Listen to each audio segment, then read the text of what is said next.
Hello everybody, my name is Petr Koutný and today I'm going to show the bigger surprise or maybe the biggest upset coming from FIDE candidates tournament round number 4 where Alireza Firouzja with a black pieces maybe after a little bit more risky chess opening variation when he played Sicilian Najdorf, he lost against very well and fantastic playing Ian Nepomniachtchi, and this is an important result for both players because Ian Nepomniachtchi after this victory is actually a leader of this tournament after 4 rounds, but Alireza Firouzja maybe is two behind of him and his chances are not such a big as lots of people believe. Lots of people are looking forward to see World Chess Championship match Firouzja against Carlsen, but maybe this will not be happened because as you know, Firouzja is going to lose this game and this is a big accident to him. At the other side, well done to Ian Nepomniachtchi because he's going to beat dangerous and a really super talented Firouzja and his chances are maybe higher and higher. So let's watch this game and let's enjoy.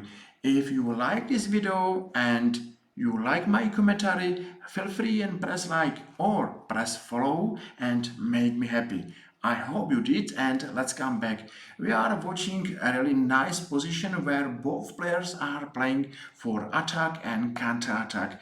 That's nice, but still we are in the main theory and this is a well-known position. Both players are following opening lines. Even looks like both players are attacking and they are not worried of their opponent's counter-attack, but as I told you, still we are in theory. But at the other side, what I am worried, if I am watching black pieces, that black is attacking only with pawns. But if I'm going to watch black's army, looks like this army is not ready or is not active or is not supporting black's pawn, and maybe I am worried of black's position because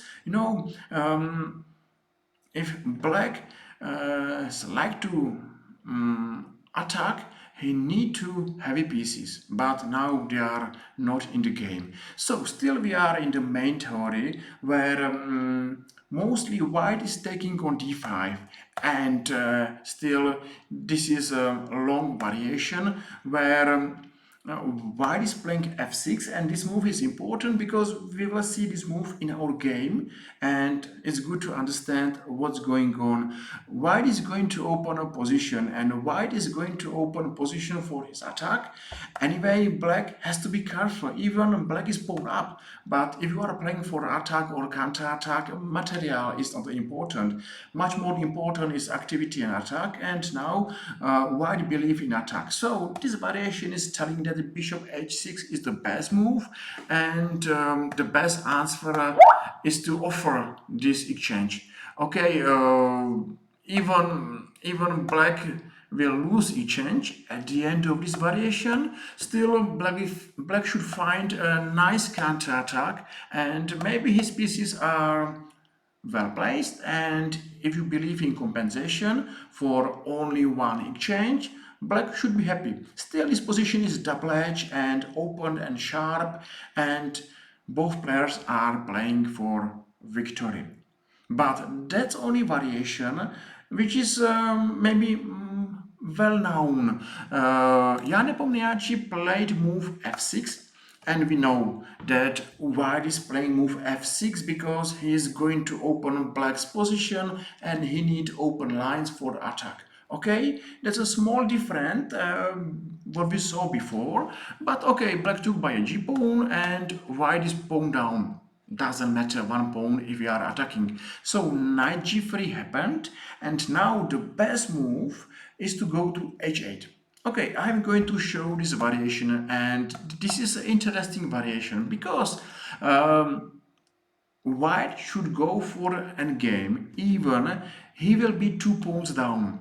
And that's a nice lesson to us because this lesson or this variation should learn us how activity is important, and we are active, we are playing for victory. So even 1 pawn down, white is exchanging a queen, and he's playing knight f5, say bishop d6 and knight e2, and here 2 pawns down. And you know, if you don't believe in compensation, you should think that black is winning, because 2 pawns, it's a huge material advantage. But knight g3, say black will take, and here bishop c7. Okay, bishop c5, 1 pawn is nearly there, and rook d7, and even black is 2 pawns up. Just watch white's army and black's army, and every white piece is much more active than black piece, and that's a compensation. And of course, that's not a surprise. Then 1 pawn is down, and sooner or later second pawn will be down, and white will have a nice advantage. Okay, we are too far, but I thought that that's interesting variation to show you how activity it's important, and sometimes it's much more important than material. I hope you agree, and I'm coming back. So at last we saw knight g3, and now white took on f1, and I don't believe in this exchange. Why? Because bishop on c4 is only one black active piece, and this only one black active piece is going to exchange, really not playing white's bishop. This is not a fair business. This is a bad business to black, because active for passive, and white is happy to see this exchange. Okay, so white took by rook, and h3 happened. Of course, b3 makes sense, and now black is going to h8. White took on d5, and now is coming the losing mistake, bishop to knight d6. Sorry, knight d6 is a losing mistake, because this pawn is going down, and of course white will take this pawn without big risk, and then he is still playing for attack. So black will be in defense, but the difference is that he will be in defense without any material advantage. Maybe stronger it was to play to c7, and okay, I'm going to show variation. c4, take. Even here I think that white's got small edge, small advantage, because let's watch what's going on. So black has got 4 pawns, white only 3. That's a compensation.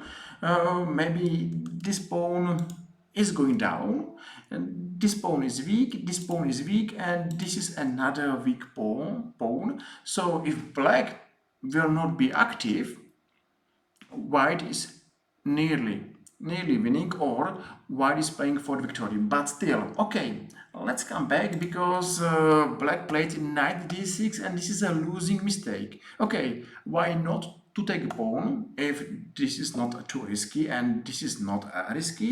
Now rook c8 and bishop to b6. Dark squares are weak, and still, you know, I have the feeling that black's counterplay is lost.